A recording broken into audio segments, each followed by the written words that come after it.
pang mali. 'Di ba? So, kita mo, Diyos na nga pinakamakapangyarihan sa lahat. Talagang binaliktad pa eh. Kaya tuloy, sina Adan at Eva, kinain. Yung pinagbawal ng Diyos na huwag kainin. Kaya eto tayo ngayon. Dumami yung kamag-anak nun, nung mandarambong na yon, na walang iba kundi si Taningning, di ba? So, ano pa nga ba? Anong mangyayari sa atin sa ngayon? Talaga pong kahindik-hindik ang paraan ng mga panluloko na rin. Bagaman hindi ka man pinapatay, pero buhay mo, pagkatao mo, sinira nitong mga mandarambong, mga mandaraya. 'Di ba? Kasi ang iba diyan talagang trabaho ng trabaho. Lahat ng paraan ng pagkakakitaan, gagawin po nila. Kaya nga sila natutukso ng mga pyramid scam na yan eh. Dahil sa paghahangad nila na kumita ng napakalaki dahil yung kanilang mga sweldo, ika nga gusto nilang mapalago, 'di ba? Kasi sobrang hirap yung kanilang dinadanas sa pagtrabaho. Kaya naman naaakit sila sa mga etong magagaling na mambola na dodoble daw yung kanilang pera. Sino ba namang ayaw? Di ho ba?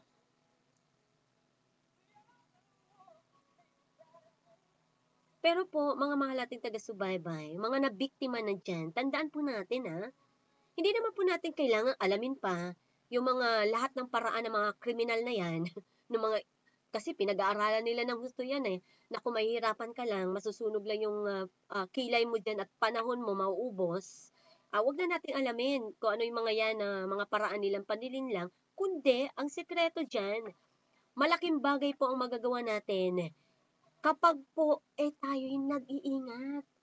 Paano ba? Miss Horizon, ano ba yung pag-iingat na gusto mo? Kailangan natin ng pag-iingat. Halimbawa, yung mga personal na mga dokumento, di ba? Yung mga dapat permahan, pumerma. Hala, may mga lumalabas na rin po ngayon na balita. Todo-todo pa ang permahan. Pero nung ka, wala rin. Nakalusot pa rin itong si Mandarambong. Parang ang hirap din kasi isipin na Mandarambong, isang Mandarambong, kapag pinakikitaan po kayo na, halimbawa, wala siyang balak na takasan ka dahil nag-invest siya ng bahay niya rito sa Pilipinas. Mga ganun ba, na parang nagpapakita talaga na, oy, dito lang ako and dito lang ako, kaya hindi tayo magkakalokohan. Naku, ang inyong lingkod nga po kailan lang sinilaw po kami Gusto pang gamitin yung Happy Morning Team in Action po namin. Kailan lang na kung saan gagawin daw negosyo, palakihin. At ang inyong lingkod ay sisikat daw sa anong panig ng Pilipinas, sabi. At pagdating ng panahon ay mamahalin daw po ako ng taong bayan.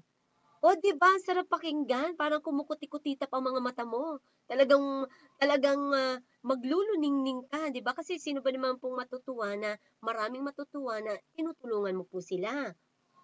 Naku, kaganda-ganda, marami pa po siyang pinapaliwanag Talagang nakailang meeting din po kami. Kasi hindi naman po talagang yung sa isip ng inyong lingkod na sumikat ka or what, kundi ang naisip ko po ay makatulong ka ng mas malawak pa, 'di ba?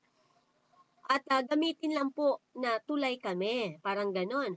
At sabi niya na gagawing negosyo kasi para naman daw po yung mga nag-donate, matutuwa rin po sila na makita nilang lumago para daw po hindi lamang pansamantalang tulong yung ibibigay mo. O, di ba? Ang gandang pakinggan. Kasi daw, yung pansamantalang tulong, bukas gutom na naman yung tutulungan mo. Di tulad daw nito na yung pondo na anuman pong malakap, palalaguin lang din daw po yun, and then itatatag ng mga bagong mga programa na mas magaganda, pabahay, edukasyon. O di ba, sinong parang hindi mo maisipan na may mali? Naku, alam niyo po ba mga mahal at taga-subaybay ako na mismo. Ako na mismo magpatotoo na kagagaling nito mga manloloko na ito, mga mandaraya na ito, mga bolero na ito, no? Nakamukha ni Taningning. Yung tipong mali, parang tama. Yung tama, nagmukhang mali. Ang sabi mo naman sa akin,